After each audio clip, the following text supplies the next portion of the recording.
میں کسی کو بھی نہیں سکھا سکتا، میں صرف لوگوں کو سوچنے پر مجبور کرتا ہوں۔ اپنے آپ کے بارے میں سوچو اور خود کو جانو۔ سب سے مہربانی سے ملو، کیونکہ ہر شخص اپنی زندگی میں کسی جنگ میں مصروف ہے۔ ایک مصروف زندگی کے کھوکھلے پن سے خبردار رہو۔ اصل ذہانت اس بات کو سمجھنا ہے کہ ہم زندگی، دنیا اور اپنے آپ کے بارے میں بہت کم جانتے ہیں۔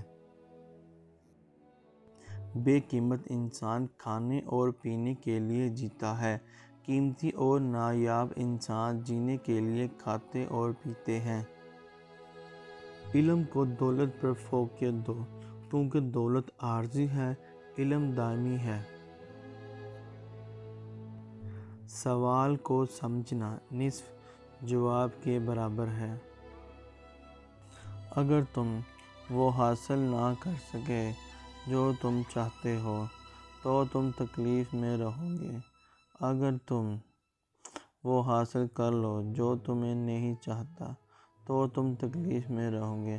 حتیٰ کہ تم وہی حاصل کر لو جو تم چاہتے ہو تب بھی تم تکلیف میں رہو گے، کیونکہ تم اسے ہمیشہ اپنے پاس نہیں رکھ سکتے۔ تبدیلی فطرت کا قانون ہے۔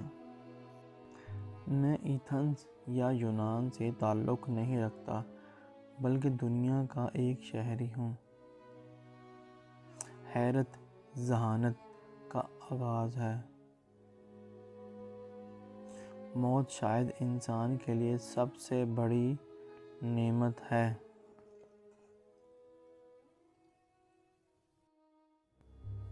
تمہارا دماغ سب کچھ ہے، تم جو سوچتے ہو وہی بن جاتے ہیں۔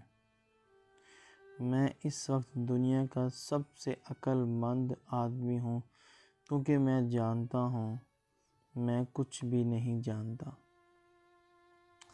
بدترین غلام وہ ہے جو اپنی آزادی کے لیے کوشش کرنے کے بجائے اپنی غلامی کا جواز پیش کرتے ہیں۔